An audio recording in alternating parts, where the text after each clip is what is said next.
What's up guys, I'm Nezzy, and today I'm going to be showing you how to solve a 4x4. Yes, I know I'm filming at a different location, so let's get started. First, obviously we're going to have to scramble it like perfect.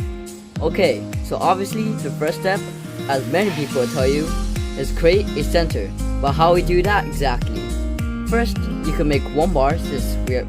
Okay, I normally start with the white center as this is the easiest color to start with. And then you find two more center pieces. If there's no bar, then make a bar like... A bar is something like two center pieces connected. And then find two more center pieces and connect those two center pieces. After you connect those two center pieces, you connect it with the other bar to create a center. Now, the yellow is quite simple. So if you want to move this on the top, all you have to do is see which side it's on. If it's on the left side, you do a wide left turn. If it's on the right side, like this, you do a wide right turn. So, if it's on the left and you need to move it to the top, you don't just do this. It's gonna ruin this white center also. Instead, you could do wide L or just whatever side the yellow side's on, or thing, and the U2 to move it out of the way. Yeah, just put it back down so we could recreate the thing. It's that easy. Just same thing for this. Since it's on the right side, you do wide R, U2, and then wide R prime. After that, you're gonna have to make all of the centers if you're using Redux. Yeah, there's more than one method for this. So I see that the red and orange center, I'm gonna go to orange center. So first, I'm going to make a bar, but since there's a bar, I need to preserve the bar. So then I create this bar and pair it up. Okay, so here's the question.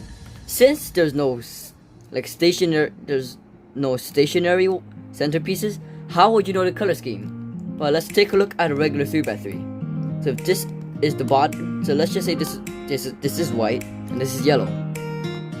So if this is, so since orange is opposite to red, then I know that this is red. So since there's already a red bar, let's move this out of the way for now. Let's preserve the bar. Let's try to pair this up.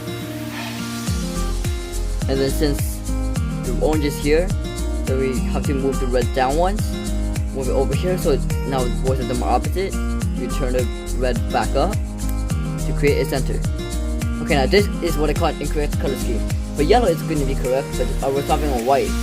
So like if you look at it like this, it's not going to be right because as you can see from this, the color scheme is incorrect. This is supposed to be green, not blue. So to do this, you could do two things. You could just do this. Okay, go to the white center, do wide R, U2, D2, wide R prime to swap the centers, or you can just do it manually by doing just this, like how you insert a regular yellow center. After that, you can see that this has to pair up with this, which you could do that by making this bar. And then instead of just putting it back, you can see that those two has to be opposite, so it's basically like an H-burn.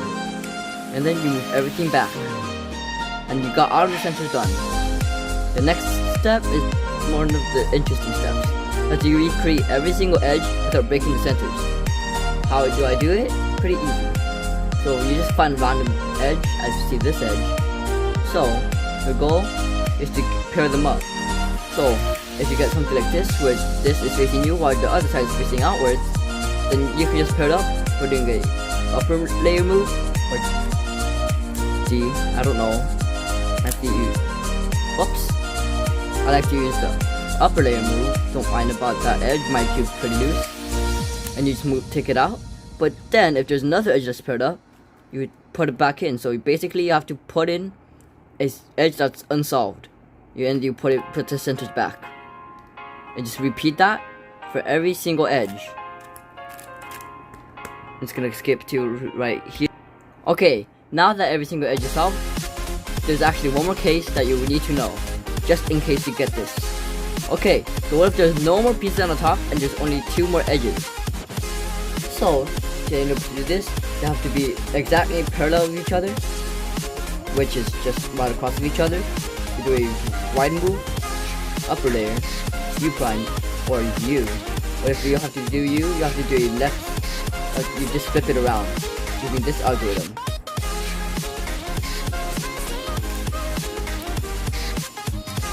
And you put it back. And after that, you can just solve it like a 3x3 using the tutorial right over here. Wait, but Nezzy, what if you get something like this, which is not possible on a regular 3x3? Well, this is called a parity, which means that there's the odd number of edges paired up, which creates this case that you can never get. Sometimes, like a square one, but I'll show you that later. So first, this is all parity, which can also happen on 6x6, 8x8, or just basically even number cube. No, not 2x2. Wait, actually, maybe there is.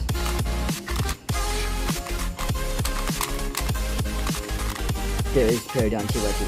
Just joking, get out of here. Okay, to do this algorithm, it's quite long series of moves. So let's just go on with the algorithm. Okay, so it's gonna flip 2 edges and 2 corners. So we're gonna know that's gonna be an anti-series. So let's just go on with the algorithm.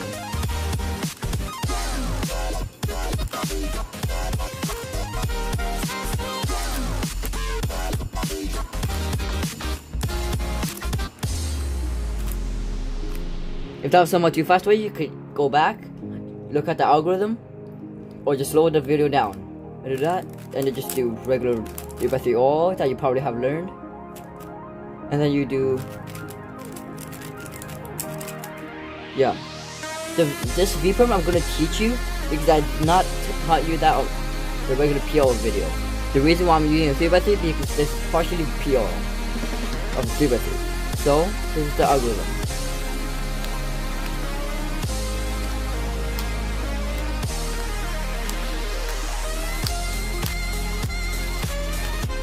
Yeah, it's a new VPerm I learned. So just swap it out like this. Perfect. So let's just go on to another case. Okay, but Nezzy, what if you get something like this?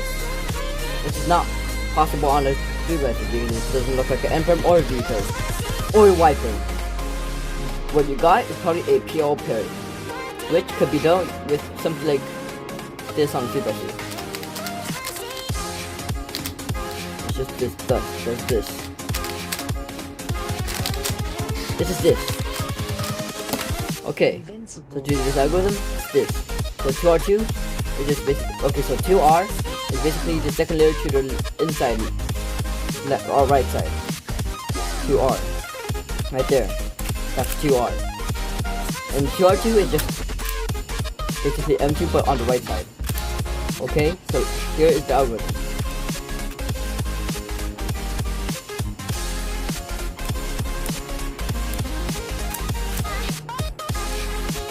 And just like that, it's a pure parity. Go on with regular pure. And this cube I'm using is the mini YG 04x4 because it fits my pants perfectly as it's the size of a 3x3. Okay, now for the cube. I put a Nezzy logo on it because I like my own cube. I custom it with Mystic and a bit of weight 5. And it's pretty loose, so that's why you saw the pop earlier. Hey. So that's it for today. Hope you enjoyed this video. Smash that like button and subscribe, and I'll see you guys in the next one. And here's a parody on a 2x2. Yes, a parody on a 2x2. And parody on a square one. No, it's not a Z-perm. Yes, I'm just pissing you guys off because you guys are just waiting for the video to end. Okay, now this is actually the end. Hope you enjoyed it, and I'll see you guys in the next one.